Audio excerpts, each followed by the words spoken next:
اگر آپ ڈر رہے ہوں کسی مسلمان کو قرآن کی آیت پیش کرتے ہوئے تو ایک لمحے کے لیے سوچیں کہ وہ شخص مسلمان ہے بھی یا کہ نہیں، کہ جس کو آپ ڈریں کہ میں نے ابھی اگر اسے قرآن کی آیت پڑھ کے سنائی نا تو مجھ پہ فوراً گستاخی کا فتویٰ لگا دے گا۔ اگر کافر ہو تو پھر تو سمجھ آتی ہے، مسلمان کو اگر دوسرا مسلمان قرآن کی آیت پیش کرتے ہوئے ڈرے تو سر پھر ڈر جانا چاہیے کہ معاملہ بہت زیادہ بگڑ چکا ہے۔ میں آپ کو نمونے کے طور پہ ایک آیت پیش کر دیتا ہوں، اور آپ سے میں یہ ریکویسٹ کروں گا کہ یہ آیت کبھی بھرے مجمع میں، کبھی دوستوں کے اندر، کبھی اپنے خاندان کے لوگوں میں بیٹھ کے آپ اس آیت کو بیان کریں اور اس کا ترجمہ جس مکتب فکر کے وہ ہے نا اسی کا ہی ترجمہ پڑھ کے آپ بتا دیں، اور پھر دیکھیں آپ کے ساتھ ہوتی کیا ہے۔ حالانکہ قرآن کی آیت ہے، ترجمہ بھی ان کے اپنے علماء نے کیا ہوا ہے، خواہ احمد بریلوی صاحب کا ترجمہ اٹھا لیں، اشرفی تھانوی صاحب کا اٹھا لیں، جونا گڑھی صاحب کا اٹھا لیں، فتح محمد جلندری کا اٹھا لیں، سید فرمان علی شاہ کا اٹھا لیں، میں نے سارے فرقوں کے علماء کے نام دے دیے۔ یہ سنیں جی آیت، سورۃ الاعراف، آیت نمبر 188۔ اعوذ باللہ من الشیطان الرجیم، بسم اللہ الرحمن الرحیم۔ قل لا املک لنفسی نفعا ولا ضرا، اے نبی تم فرما دو کہ میں تو اپنی جان کے لیے بھی نہ کسی نفع کا مالک ہوں نہ کسی نقصان کا، الا ما شاء اللہ، ہاں مگر جو اللہ چاہے۔ تو اگر نبی علیہ السلام کو اپنی ذات کے حوالے سے اختیار نہیں ہے تو کسی دوسرے کو نفع دینا تو یہ بہت بڑی بات ہو جائے گی نا۔ اور ابھی یہ بات کنکلوڈ نہیں ہوئی، یہ آیت اس میں آگے چل رہی ہے۔ وَلَوْ كُنْتُ أَعْلَمُ الْغَيْبِ، اور اگر میں خود غیب جان لیتا ہوتا، جس طرح کہ ہمارے بریلویوں کا یہ عقیدہ ہے، جب ہم انہیں یہ بات کرتے ہیں تو وہ آگے سے لڑتے ہیں، نہیں ہم تو کہتے ہیں اللہ بتاتا ہے۔ نہیں، یہ مسئلہ نہیں ہے۔ آپ یہ کہتے ہیں کہ اللہ تعالیٰ نے یک مشت سارا علم دے دیا ہوا ہے، اب نبی علیہ السلام کو اللہ کو کنسلٹ کرنے کی ضرورت نہیں، وہ خود ہی حاصل کر لیتے ہیں۔ یہ نہیں ہم کہہ رہے ہوتے کہ آپ یہ کہہ رہے ہیں کہ وہ اللہ کی مدد کے بغیر حاصل کیا، نہیں، آپ کہتے ہیں سب کچھ مل گیا۔ یقین نہ ہے تو آپ اعلیٰ حضرت کا ترجمہ پڑھ لیں، الرحمن علم القرآن خلق الانسان علمہ البیان، اس کا ترجمہ انہوں نے کیا ہے کہ اللہ تعالیٰ نے انسانیت کی جان محمد صلی اللہ علیہ وآلہ وسلم کو پیدا کیا اور ما کان و ما یکون کا علم انہیں سکھا دیا۔ ما کان و ما یکون یعنی جو کچھ تھا اور جو کچھ ہوگا سب کا علم دے دیا۔ تو اب فرق صرف رہ گیا ذاتی عطائی کا۔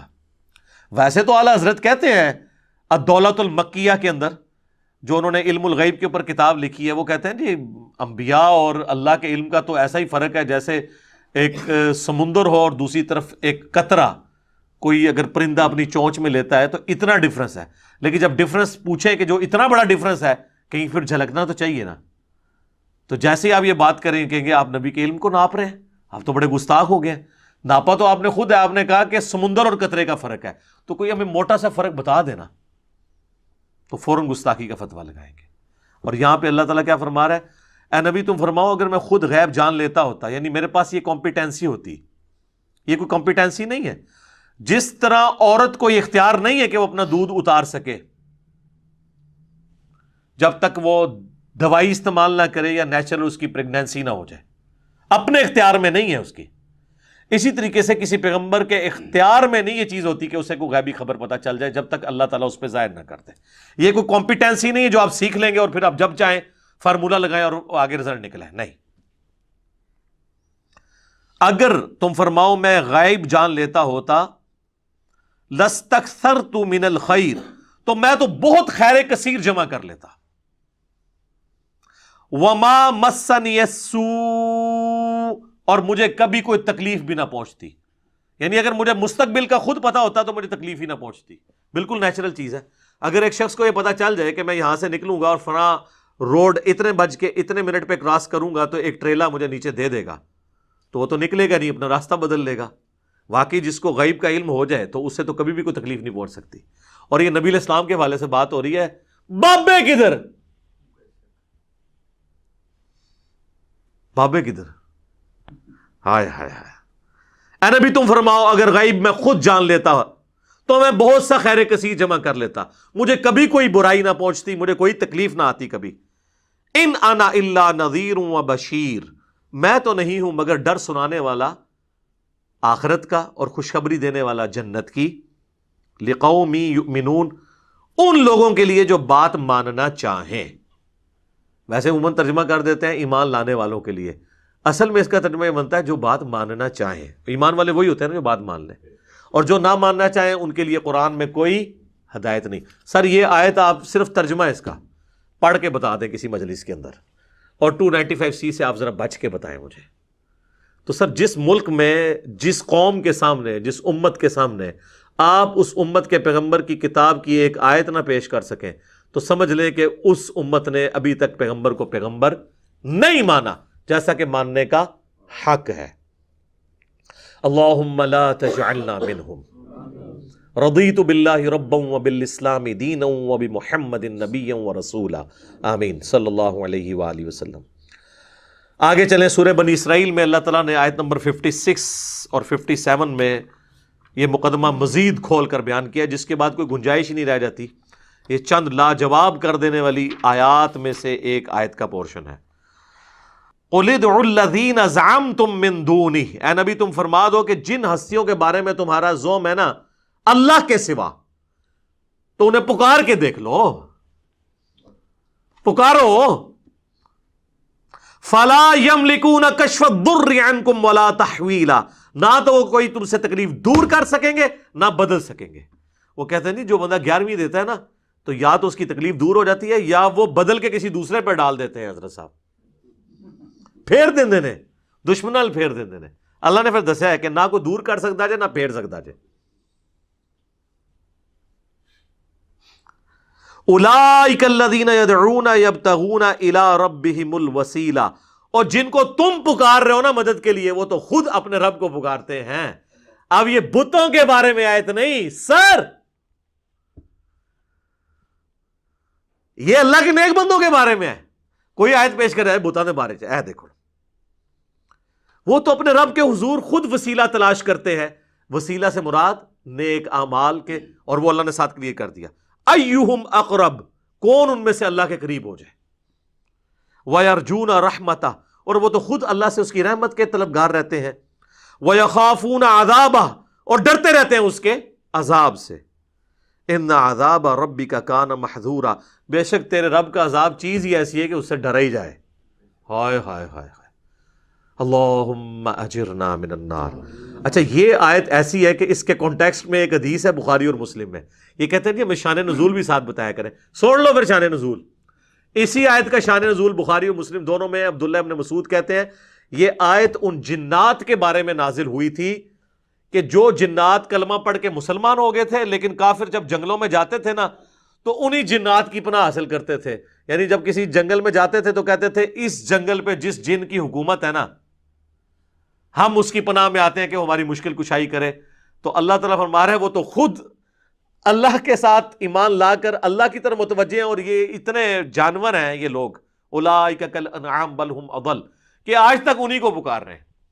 اور سورہ جن میں تو آتا ہے نا کہ وہ جن گفتگو کرتے ہوئے کہتے ہیں کہ جنات کی سرکشی میں اضافہ اس لیے ہوا ہے کہ لوگوں نے ان کو مدد کے لیے پکارنا شروع کر دیا، تو ان کو بھی اپنی ویلیو پتہ لگ گئی، وہ خام خواہ پھونڈ چاہ گئے۔ تو یہ آیت کے کانٹیکسٹ میں بخاری مسلم دونوں میں حدیث ہے کہ یہ ان جنات کے بارے میں ہے جو خود مسلمان ہو چکے تھے، یعنی یہ بتوں کے بارے میں نہیں ہے۔ اس میں من دون ہی بھی آ گیا، جو کہتے ہیں من دون اللہ جو ہے نا وہ بت ہوتے ہیں۔ من دون اللہ انبیاء بھی ہیں، پیغمبر، فرشتے، اولیاء اللہ، جنات، انسان سب ہیں جب انہیں اللہ کے مقابلے پہ کھڑا کر دیا جائے۔ جس طرح میں نے پچھلی دفعہ عیسیٰ ابن مریم کے حوالے سے بتایا تھا سورۃ المائدہ کی آیت نمبر 75 میں، انہیں بھی من دون اللہ کہا گیا، اور ساتھ کہا گیا وہ نہ تمہارے نفع کے مالک ہیں نہ نقصان کے۔